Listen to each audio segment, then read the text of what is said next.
Friends, good evening to everyone. कैसे हो आप सभी लोग? उम्मीद करता हूँ आप सब लोग बहुत अच्छे होंगे, एकदम मस्त और स्वस्थ होंगे। और यहाँ पर आपके यूपी डीएलएड के जो सेकंड सेमेस्टर की क्लासेज हैं वो आपको लगातार देखने के लिए मिल रही हैं। ये आपका 5वां पेपर होता है सोशल साइंस का, ठीक है, सामाजिक अध्ययन का 5वां प्रश्न पत्र है। और इसमें आपके जो ऑब्जेक्टिव क्वेश्चन है वो ऑलरेडी हम आपको सॉल्व करा चुके हैं। अगर आपने प्रीवियस क्लासेस अभी तक नहीं देखी हैं तो चैनल पर जाकर प्ले लिस्ट में जो सारी क्लासेस मिल जाएंगी, ठीक है, उस प्लेलिस्ट को आप देख लीजिए। सोशल साइंस वाली प्लेलिस्ट को यूपीडीएलएड सेकंड सेमेस्टर की जो है उसमें प्रीवियस सारी क्लासेस मिल जाएंगी। आज से आपकी अति लघु उत्तरी यानी कि very short answer type question की जो श्रृंखला है वो यहाँ से स्टार्ट हो रही है। धमाकेदार तरीके से यहाँ पर आपकी तैयारी कराई जाएगी। कोई भी अभ्यर्थी किसी भी क्लास को मिस ना करे। आप इन सारे क्वेश्चन को 2 से 3 बार रिवीजन कर लेंगे तो परीक्षाओं तक आपकी तैयारी बहुत अच्छे तरीके से हो जाएगी। जैसे ही क्लासेस आपकी सब्जेक्ट कंप्लीट हो जाएगा उसके बाद क्या होगा, 2016 से लेकर 2023 तक के जितने भी प्रीवियस ईयर क्वेश्चन पेपर हैं वो सारे क्वेश्चन पेपर जो है वो आपको सॉल्व करा दिए जाएंगे इसी चैनल पर, ठीक है। किस चैनल पर? इसी चैनल पर।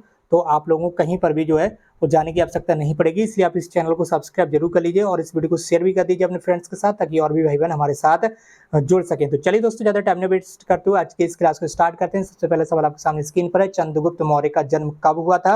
ये आपको बताना है। जो चंद्रगुप्त मौर्य था उसका जन्म कब हुआ था? तो चंद्रगुप्त मौर्य का जो जन्म है वो लगभग 345 ईसा पूर्व में हुआ था, ठीक है। कब? 345 ईसा पूर्व, ठीक है, ईस्वी से पहले 345 ईसा पूर्व में मौर्य या मौर्य वंश के क्षत्रिय कुल में हुआ था। मौर्य या मौर्य वंश के क्षत्रिय कुल में हुआ था, ये आपको याद रखना। तो चंद्रगुप्त मौर्य का जन्म कब हुआ था? 345 ईसा पूर्व में मौर्य या मौर्य वंश के क्षत्रिय कुल में हुआ था, ये आपको यहाँ पर याद रखना है। बढ़ेंगे हम अपने अगले सवाल की ओर। अगले सवाल आपके सामने स्क्रीन पर आ चुका है और इसमें आपको बताना होता है कि क्या बताना है, चंद्रगुप्त मौर्य के राज्य का सीमा विस्तार कहां से कहां तक था। यानी कि जो चंद्रगुप्त मौर्य का राज्य था वो कहां से कहां तक फैला हुआ था, ये आपको बताना है। तो चंद्रगुप्त मौर्य का जो साम्राज्य है वो पश्चिम में हिंदू कुश पर्वत से लेकर, कहां से?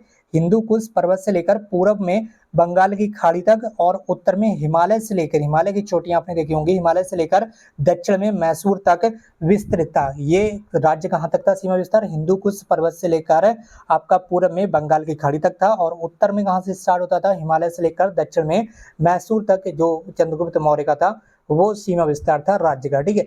इसके बाद आपका अगला सवाल है। अगले सवाल में आपसे ये पूछा जा रहा है कि बताइए, क्या बताइए, यहाँ पर आप देख सकते होंगे अगले सवाल में पूछा गया है कि चंद्रगुप्त मौर्य के विषय में जानने के प्रमुख स्रोत क्या है। जो चंद्रगुप्त मौर्य हैं, ठीक है, इनके विषय में जानने के लिए जो मुख्य स्रोत हैं वो आखिर क्या है? तो चंद्रगुप्त के विषय में जानने का जो मुख्य स्रोत है वो कौटिल्य का अर्थशास्त्र है, ठीक है, और कौटिल्य का अर्थशास्त्र है तथा मेगस्थनीज की इंडिका ग्रंथ है। ये दो यहाँ पर पुस्तकें हैं, ठीक है। तो इन दोनों पुस्तकों के बारे में, चंद्रगुप्त के मौर्य के बारे में जो जानकारी है वो आपको देखने के लिए मिल जाएगी, ठीक है। अर्थशास्त्र नामक जो पुस्तक है वो किसने लिखी है? वो कौटिल्य ने लिखी है। इसके अलावा जो इंडिका नामक पुस्तक है, कौन सी?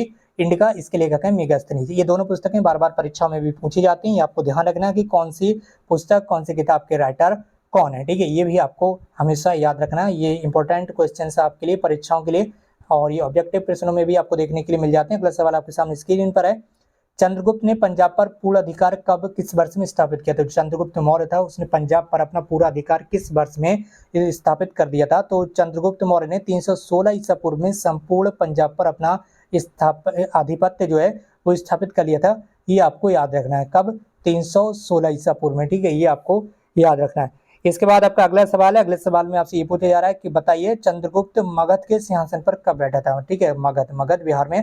तो मगध के सिंहासन पर कब बैठा था चंद्रगुप्त मौर्य? ये आपका बैठा था 321 ईसा पूर्व में। चंद्रगुप्त मगध के सिंहासन पर बैठा था कब? 321 ईसा पूर्व में, ये आपको याद रखना। उसके बाद अगला सवाल है, सेल्यूकस ने भारत पर आक्रमण कब किया था? सेल्यूकस, ठीक है, सेल्यूकस ने भारत पर आक्रमण कब किया था? तो 305 ईसा पूर्व में सेल्यूकस ने भारत पर आक्रमण कर दिया था। कब? 305 ईसा पूर्व में, ये आपको याद रखना है। कब? 305 ईसा पूर्व में सेल्यूकस ने भारत पर आक्रमण कर दिया था। इसके बाद आपका अगला सवाल है, मेगस्थनीज के अनुसार भारत का सबसे बड़ा नगर कौन सा था? मेगस्थनीज के अनुसार भारत का सबसे बड़ा नगर कौन सा था? ये आपको बताइए होगा। मेगस्थनीज ने एक पुस्तक लिखी है जिसका नाम है इंडिका, जो कि अभी ऊपर आपको बताया भी गया है, ठीक है। तो इस पुस्तक में इन्होंने बताया था कि भारत का सबसे बड़ा नगर जो है वो कौन सा है? वो था पाटलिपुत्र, ठीक है। कौन सा? पाटलिपुत्र। वर्तमान में ये बिहार राज्य में आपको देखने के लिए मिल जाएगा, ठीक है। तो सबसे बड़ा नगर कौन सा था भारत का? वो था पाटलिपुत्र। इसके बाद आपका अगला सवाल है। अगले सवाल में आपसे क्या पूछा जा रहा है, यहाँ पर आप देख पा रहे होंगे, सवाल नंबर है आपका 8, ठीक है। इसमें आपसे पूछा जा रहा है कि मौर्य शासन में सेना का संगठन करने वाले मंडल में सदस्यों की संख्या कितनी है? मौर्य प्रशासन में, यानी कि मौर्य शासन में सेना का संगठन करने वाले जो मंडल थे उनमें सदस्यों की संख्या कितनी होती थी? 30, ठीक है, कितनी होती थी, एक मंडल में सदस्यों की संख्या होती थी 30। ये आपको याद रखना है। बढ़ रहे हैं हम अपने अगले सवाल की ओर। अगला सवाल आपके सामने स्क्रीन पर है। मौर्य शासन में नगर के न्यायाधीश यानी कि जो जज होते थे और जनपदों के न्यायाधीश को क्या कहा जाता था? जो नगर का जज हो जाता था और दूसरा आपका जनपद का जज जो होते थे उनको क्या बोला जाता था? तो नगरों के जो न्यायाधीश होते थे वो व्यवहारिक महामात्र कहलाते थे। ठीक है, जो नगर हो गया कोई, ठीक है, बड़ा नगर, तो नगर के जो जज होते थे वो होते थे व्यवहारिक महामात्र, और जनपदों के जो जज होते थे, ठीक है, जिले के जो जज होते थे वो थे, उनका नाम था राजुक। क्या बोला जाता था उन्हें? राजुक। ठीक है, ये आपको याद रखना है। इसके बाद आपका अगला सवाल है भूमि कर। ठीक है, जो भूमि पर टैक्स लगता था, तो ठीक है, जो भूमि होती थी जमीन वगैरह उस पर जो टैक्स लगता था, ठीक है, टैक्स, भूमि कर। ठीक है, भूमि पर टैक्स जो है एकत्र करने वाले अधिकारी को क्या कहा जाता था? ठीक है, भूमि पर जो कर वगैरह लगाया जाता है तो उस कर को वसूली करने के लिए कौन जाता था? जो कर है, वो जो टैक्स है उसे कौन एकत्र करता था? उसका नाम होता था अधिकारी का अग्रम। क्या नाम होता था अधिकारी का? अग्रम। ये आपको याद रखना है। तो टैक्स को कलेक्ट करने वाले अधिकारी का नाम क्या होता था? ठीक, ये आपका अग्रम होता था मौर्य काल में। ठीक, इसके बाद आपका अगला सवाल है। अगले सवाल में आपसे ये पूछा जा रहा है, सवाल नंबर 11 है। बताइए मौर्य शासन में तीर्थ क्या था? तीर्थ किस चीज को बोलते थे मौर्य प्रशासन में?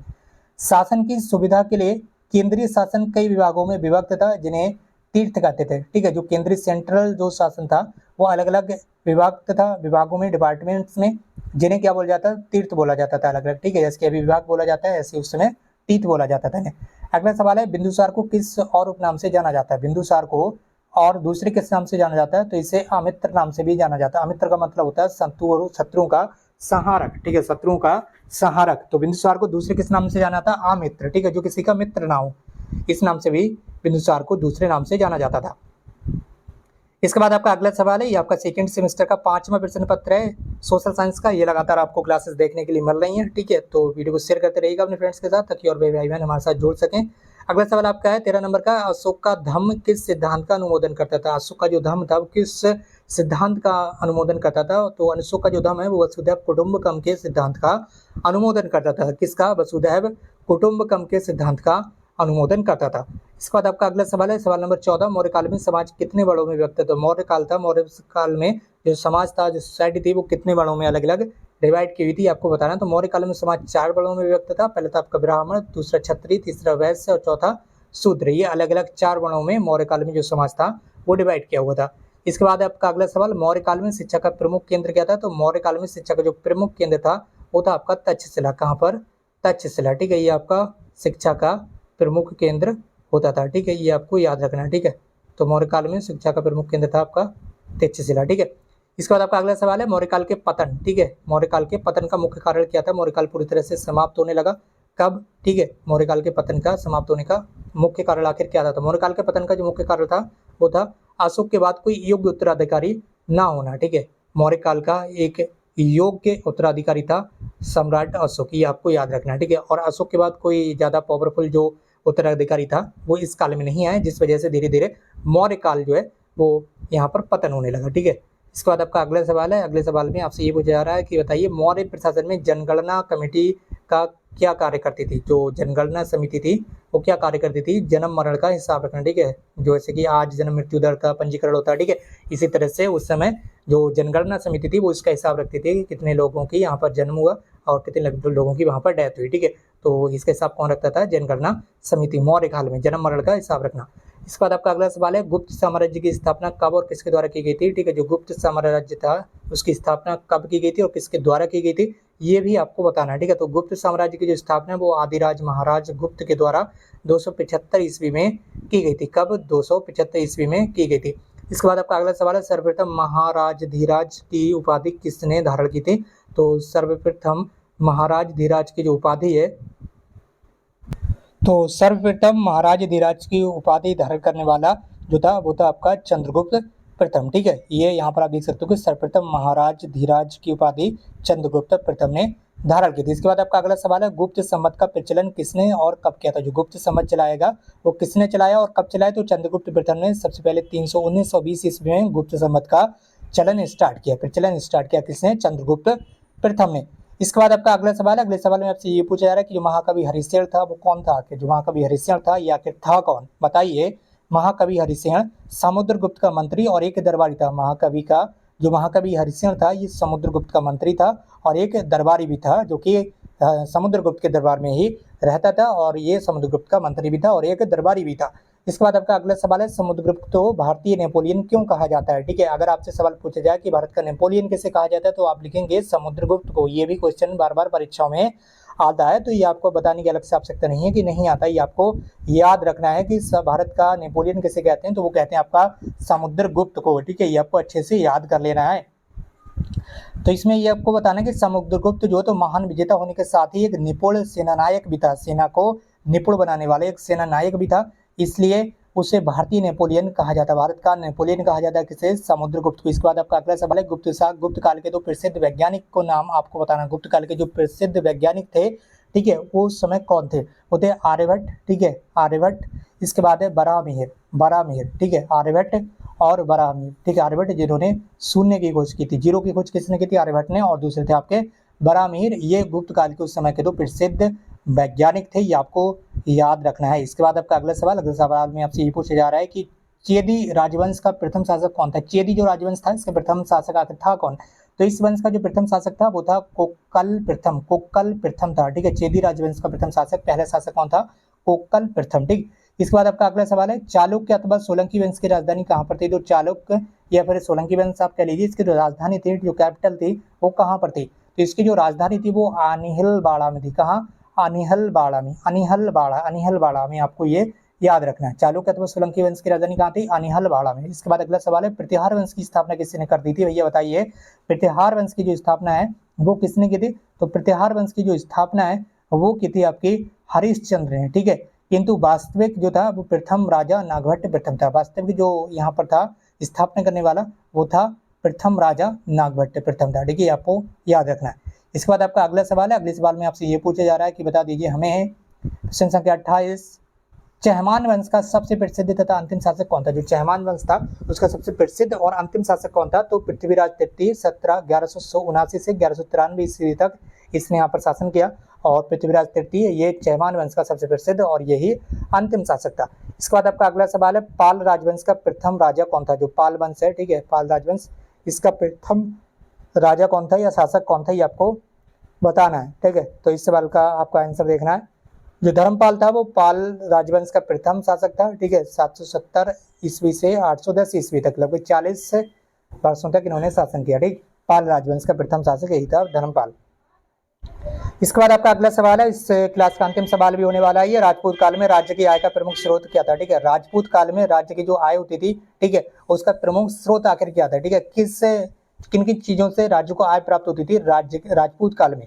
तो राज्य की आय का प्रमुख स्रोत भूमि कर था, यानी कि जो भूमि होती थी, जो जमीन होती थी, उस पर धड़ाधड़ टैक्स लगाया जाता था, और यही उस राज्य की आय का मेन सोर्स था। ठीक है, मेन सोर्स क्या होता था? प्राचीन काल में ज्यादातर ये होता था कि भूमि पर जो जमीन होती थी उस पर राजा महाराजा जो थे वो टैक्स लगा देते थे, और जो लोग भूमि का उपयोग करते थे या खेती वगैरह करते थे उनसे टैक्स धड़ाधड़ लिया जाता था। तो राजपूत काल में भी यही होता था। बाकी इस क्लास को यहीं पर समाप्त करते हैं। ये क्लास आपको कैसी लगी कमेंट बॉक्स में जरूर बताइए, और अगर आपको कोई सवाल है तो नीचे कमेंट बॉक्स में टाइप कर दीजिए। अगर आप हमारे टेलीग्राम चैनल या व्हाट्सएप चैनल से ज्वाइन होना चाहते हैं तो वीडियो के डिस्क्रिप्शन बॉक्स में लिंक दी गई है, वहाँ से आप ज्वाइन कर सकते हैं, और इस वीडियो को शेयर कर दीजिए अपने फ्रेंड्स के साथ। अगर आप चैनल पर नए हैं तो चैनल को सब्सक्राइब कर दीजिए, ताकि इसी तरह की जो पल पल की अपडेट है वो आपको मिलती रहे और क्लासेस भी आपको लगातार मिलती रहे। आज के इस क्लास को यहीं पर समाप्त करते हैं। हमसे जुड़ने के लिए आपको बहुत बहुत धन्यवाद। Thank you so much for watching this video.